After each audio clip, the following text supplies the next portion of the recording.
আসসালামু আলাইকুম। ওয়ালাইকুম আসসালাম রহমতুল্লাহ আলাহ। বড় ভাইয়ের পরিচয়টা জানতে পারি? ও, আমার পরিচয় আমাদের হলো ঢাপরাট হলো ঠিকানা। আচ্ছা।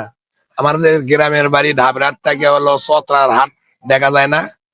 চতরার হাট, ঢাপরাট থেকে চতরার হাট।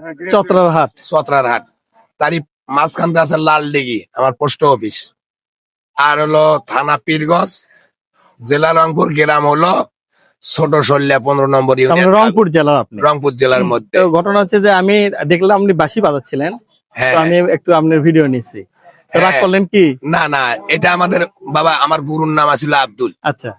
তে এই আব্দুল চাচা আমাকে বিয়েও করাছে।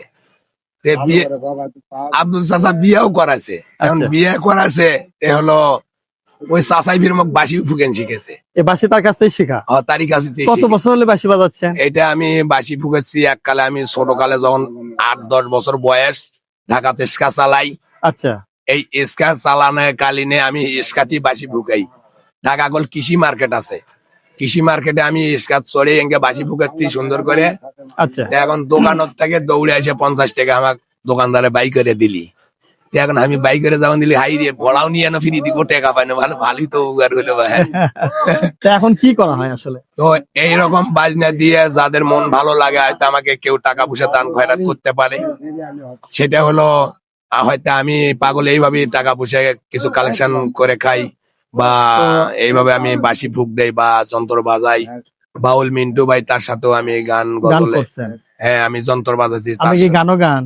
হ্যাঁ গান গাই না, কিন্তু আল্লাহকে বেশিটা কি একটু, কিন্তু গান গাওয়ার চেষ্টা করি না, কিন্তু গান গাওয়া লাগে মাঝে সাঝে না। তো বাঁশিতে এমন কিছু একটা দেন যেটা আমার দর্শকেরা পছন্দ করে। আচ্ছা আচ্ছা, তাহলে আপনারা হলো সুন্দরভাবে একটা গান শুনবেন অবশ্যই আমাদের। আমি যেটা শোনেন সবাই, হ্যাঁ?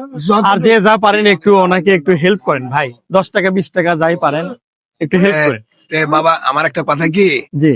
আমি ছোট থেকে 7 বছর 8 বছর থেকে আমি এই সুলতান সাহেবের বাবাজানের দরবারে আমি যাতায়াত করি। আচ্ছা আচ্ছা। কিন্তু ইটালিং বাবাজানের কাছে আসে এমন সময় বৌসল হেরা ছিলাম, বৌসল হেরা ছিলাম। কিন্তু এখন ইটালি, কথা বলেন না তো ভাই। এখন এখান থেকে আমার ওই যে নিচতলায় একটা বাবা ছিল, ওই বাবা নিচত থাকি রাজ্য চলা ছিল। ভাই শোনান তো। এখানে কথা বলেন না বাবা, এখানে কথা বলা যাবে না। তে ওই বাবার কাছে ওই বাবা আমাকে বললো, বাবা তুমি হলো সলফল নিয়ে যা, আগে পালো, পালে পুষে বড় টড় করে থুয়ে তারপরে আমার দরবারত আসেন। তা আমি হজরত আলী মনে হয় আসছি। আচ্ছা আচ্ছা। হ্যাঁ, আমার নামটাও কল হজরত আলী। আচ্ছা। কিন্তু হলো এই পর্যায়ে কেমন করে আগে হযরত আলী বিশাল নাম কিন্তু। আমি কল আলী বাবা, কারিমুল্লাহ। বাবা এদিকে আপনার বারোয়াইলের মাজার আছে না, হুম। তারপরে মিরপুর মাজার আছে না, শাহ আলী বাবার মাজার। শাহ আলী বাবার মাজার, তারপরে হলো এদিকে রংপুর কেরামত আলীশার মাজার আছে না, হুম হুম। বড় দরগার মাজার আছে না, তারপরে হলো শাহ সেঙ্গের গাড়ি শাহ সুফি জহুর বাবার দরবার এদিকে আছে না। কিন্তু এইগুলা পর্যন্ত আমার নিশানা, আমার অগ্রসর শাহ সুলতান বাবা, বোরহান উদ্দিন বাবা, এদের নামের ওসিল্লা দিয়ে আমরা চলতে পারি। আচ্ছা আচ্ছা আচ্ছা। চলতেছেন? হ্যাঁ চলতে পারি, আচ্ছা। তাদের ওসিল্লার মাধ্যমে আমরা চলতে পারি।